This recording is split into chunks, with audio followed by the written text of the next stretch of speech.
Hello everyone, welcome you all in Learn to Teach with Dr. Manoj Srivastava. Hope you all are fine and safe and using your time in good things. Student, आज जिस topic पे हम बात करने वाले हैं वो है writing with purpose and writing to learn. यहाँ पे हम बात करेंगे कि राइटिंग विद पर्पस और राइटिंग टू लर्न कैसे एक दूसरे से संबंधित है और कैसे एक स्टूडेंट की राइटिंग में ये दोनों अपना एफर्ट देते हैं। तो चलिए बात करते हैं आज के टॉपिक पे, जो कि है writing with purpose and writing to learn.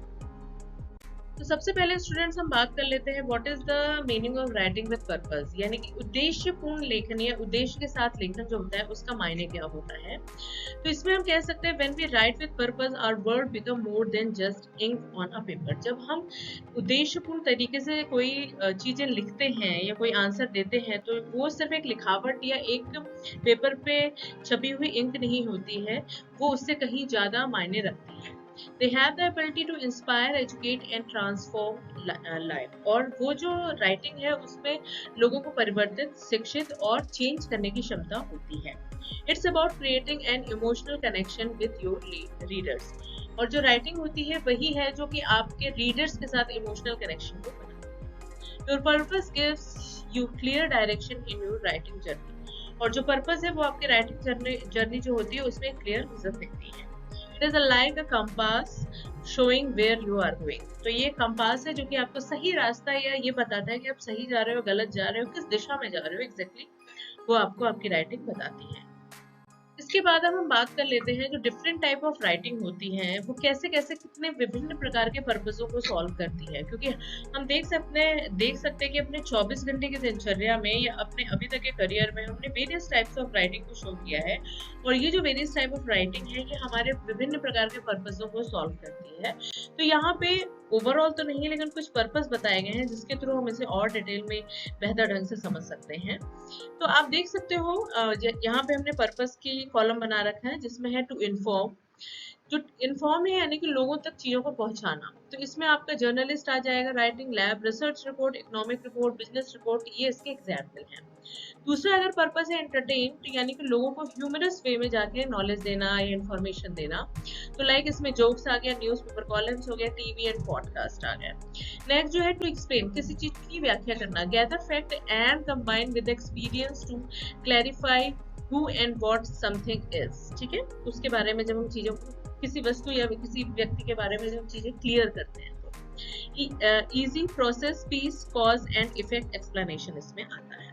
To pursue, use logic, emotion and character to prove a point. To pursue यानी किसी चीज के लिए राजी करना, तो आप you must have some point, you must have some logic जिसके थ्रू आप उस चीज को मतलब अपनी तरफ उस चीज को डालने की कोशिश करते हो, यानी किसी को राजी करने की कोशिश करते हो।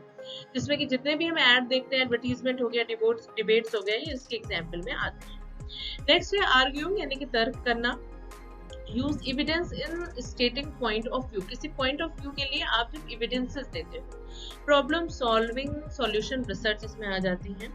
To evaluate specific kind of argument, present evidence for support. Book, movie, restaurant etcetera, ये आपके एग्जाम्पल में आ गए। यानी किसी चीज को जब बेहतर बनाने के लिए या उसमें सुधार करने के लिए जब हम राइटिंग फॉर्म में चीजें देते हैं या लेते हैं तो वो इवेल्युएशन टाइप ऑफ पर्पस हो गया और वो उसकी राइटिंग हो गया। To express thoughts and feeling of a author और अ स्पेसिफिक टॉपिक, किसी एक टॉपिक पे किसी ऑथर की जब हम फीलिंग जानते हैं और उसके थॉट्स को जानते हैं तो वो एक्सप्रेशन पर्पस हो गया, जिसमें कि आपकी जर्नल्स हो गई, डायरी एंट्री हो गई, लेटर्स हो गए एटसेट्रा, ये सारी चीजें इसके अंतर्गत। Hope student, writing with purpose को समझने के बाद अब हम चलते हैं राइटिंग टू लर्न पे। यानी कि जब हम सीखने के लिए जब राइट डाउन करते हैं या राइटिंग करते हैं तो वो होता है राइटिंग टू लर्न, यानी कि सीखने के लिए चीजों को लिखना। ये एक ऐसी चीज है जो कि हमारे शुरुआती जीवन से हमारे साथ चलती है। जब हम अल्फाबेटिकली लिखना शुरू करते हैं या फिर अक्षर वर्णमाला ये जब चीजें सीखते हैं तो सीखने के लिए हमें उसे राइट डाउन करना पड़ता है, यानी कि जब उसे लिखते हैं। ये जो प्रोसेस होती है ये बिफोर हो सकती है, ड्यूरिंग हो सकती है और आफ्टर भी हो सकती है। तो राइटिंग टू लर्न जो है ये कहता है कि help student to think deeply about a text by activating background knowledge of a text. किसी भी टेक्स्ट के बैकग्राउंड नॉलेज को समझते हुए जब हम उसको डीपली थिंकिंग करते हैं तो it comes under writing to learn. It is use before, during and after reading a text. कोई टेक्स्ट हम पढ़ रहे हैं तो उससे पहले, उसके दौरान और उसके बाद इसका हम यूज करते हैं। Opportunity to recall, clarify and question what they know and would like to know about a subject. इसमें क्वेश्चंस होते हैं कि आप क्या चीजें जानते हो और क्या चीजें आप जानना चाहते हो किसी सब्जेक्ट के बारे में, वो सारी चीजें इसके अंतर्गत आती हैं। तो अब हम बात कर लेते हैं स्टूडेंट, जब हम बच्चों को पढ़ाते हैं या कोई चीज सिखाते हैं, उनको राइटिंग के लिए हम बोलते हैं कि आप इस चीज को राइट डाउन करो, तो क्या क्या एक्टिविटीज है जो कि हम करा सकते हैं जिससे कि जो उनकी लर्निंग है वो बेहतर हो सके। तो एनोटेशन आता है इसके अंतर्गत, रीडिंग जर्नल्स आती हैं, रिस्पॉन्स पेपर्स आते हैं, सिंथेसिस हो गया, लर्निंग लॉग आ सकते हैं, एनालिसिस एनालाइजिंग द प्रोसेस आती है, प्रॉब्लम स्टेटमेंट्स है, solving the problem and letters. ये सारी चीजें आती हैं जब हम राइटिंग टू लर्न एक्टिविटीज करते हैं।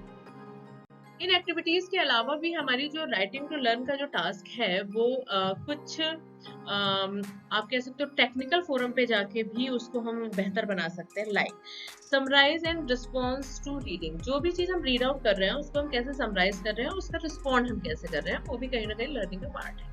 समराइजिंग की पॉइंट फ्रॉम प्रियोर नॉलेज, जो आपके पूर्व ज्ञान है या पूर्व क्लासेस है उसके आधार पर किसी चीज को आप समराइज करके की पॉइंट्स में डिवाइड करते हो। Post problem based on the class material, class material के अकॉर्डिंग आपकी जो प्रॉब्लम्स है उसको आप कहीं ना कहीं सॉल्व करने की कोशिश करते हो। क्लैरिफाई अनक्लियर पॉइंट, जो भी आपके अनक्लियर पॉइंट है उसको क्लैरिफाई करना। प्लान राइटिंग और speaking project. Discover potential audience, जो भी ऑडियंस है उसकी पोटेंशियल को निकालने की कोशिश में हम इसमें करते हैं जिससे आपके पास ज्यादा से ज्यादा क्वेश्चंस आए and your learning will be more strong. Practice format for assessment, define key terms, organising group response sheet, capture peer review. ये सारी चीजें कहीं ना कहीं आप कह सकते हो कैरी आउट है फॉर WTL यानी कि राइटिंग टू लर्न का, और ये तरीके हैं जिसके थ्रू हम मतलब लर्निंग को बेहतर बना सकते हैं थ्रू राइटिंग। तो आई होप स्टूडेंट आज का जो हमारा टॉपिक था learning with purpose and learning writing with purpose and writing to learn वो आपको क्लियर हुआ होगा। ये पेपर अगेन मैं कह सकती हूँ कि learn language across the curriculum का एक पार्ट है, उसके कुछ टॉपिक्स हैं जो कि BEd फर्स्ट ईयर का सिलेबस के अंतर्गत आता है।